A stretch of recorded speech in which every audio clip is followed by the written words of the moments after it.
My friend Keith asked me what it's like to be an influencer. I said I didn't know because I don't refer to myself as that. So after some research, found out that all you need to do is buy him some trendy sunglasses and a giant blow-up pink flamingo that I'll attach to the roof of his car.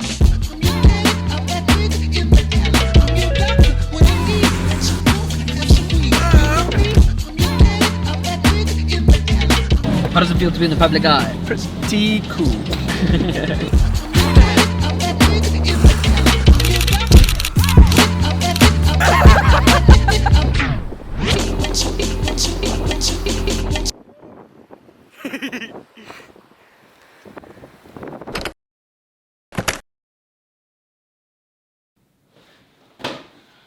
A year ago today, the 21st of November 2017, I stopped drinking alcohol.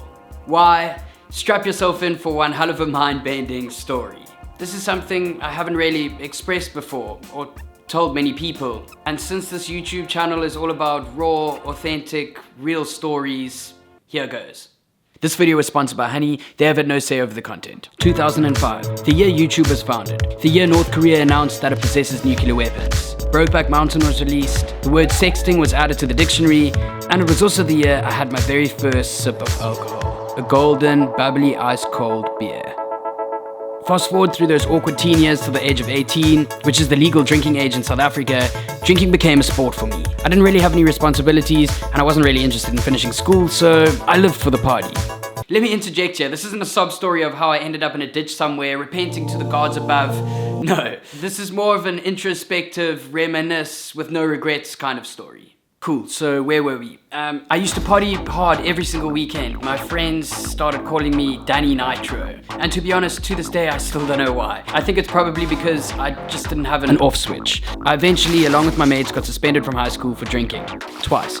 After that, I started my life as a filmmaker. And lucky enough, met a girl called Tash, who I partnered up with to start my first business. If not, why not?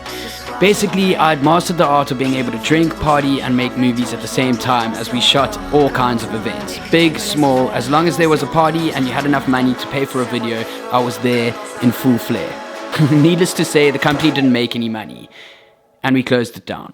After this, I partied really hard for a few years and made a couple films here and there to make ends meet. I was like a much younger, less successful version of Hank Moody from Californication. Using my creativity to live a life of self-indulgence, which felt great most of the time. I was never an aggressive drinker, but rather one that would become extremely naughty. By this stage of my life, after having a few toots on different occasions, I had broken both hands, my foot, got my front tooth knocked out, got beaten up a few times, gone to jail for disorderly behavior, got broken up with 3 times, jumped onto the main stage at a festival, got kicked out, snuck into many and got banned from several festivals. Fell off of the roof at an event at Cannes Film Festival trying to sneak girls in, and then got taken away in a stretcher in front of clients. I missed multiple international flights, fell into the canals in Amsterdam, once tried to kiss a guy with long hair because I thought it was a girl, graffitied my name on a friend's mom's house, and broke into a fast food restaurant to make myself an ice cream. For some reason, all this shit seemed really funny, which it is, but I hadn't yet realized how I was selling myself short in so many ways. Then just over a year ago, I was doing a documentary about finding love in strange places, and I met a guy called Glenn, a 74-year-old who's been drinking every day of his life since the age of 18. That's 56 years of active drinking. And while speaking to him about love and other topics, he told me, Dan, you know that I've worked out in my lifetime so far, I've spent over $300,000 on alcohol. And now I'm left with no family, no friends, no home, and I'm begging at the robots just to survive. I then went home and did some research on Glenn to find out that he was once a successful banker that got everything taken away from him. I know this is an extreme example and not for everyone, but it hit me really hard sitting that night on my laptop realizing 3 things. 1, I alone have spent around $112,000 on alcohol. If you had a look at that amount in beers at the rate of $2 a beer, that's 56,000 beers. And if looking at an Olympic swimming pool from above, that's 1 1/4 full-size swimming pools over 12 years of active drinking 3 times a week. 2, my intentions weren't matching the outcomes. I was never a person that wanted to go out and break my bones or ruin a reputation. 3, drinking was the only thing that was holding me back from becoming a successful and respected creative. I knew that I had to stop drinking once and for all. And this wasn't easy. At first I was counting every single day and celebrating different benchmarks, but it became easier and easier the more I realized how productive I became and how I would spend my weekends surfing, riding waves, and not shopping carts down a hill. A year later and everything has changed. But you're gonna have to wait for my wrap-up end of the year video to get all the details. But seriously, I'm not preaching here, and I never want to preach, ever. I went back to go visit Glenn at the same intersection about a week ago to find out that he's passed away. I really wanted to let him know how much of an impact his story had on me and how it had changed pretty much my entire outlook.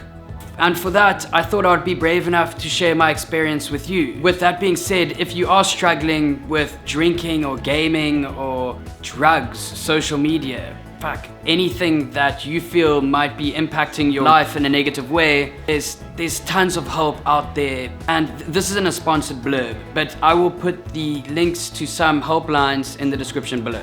Thank you for watching this episode. Let me know your thoughts in the comments below. And don't forget, you're awesome, bro. And I'll see you next week, Wednesday. Oh, wait. And now for a cool jingle Luke and I made for our end card.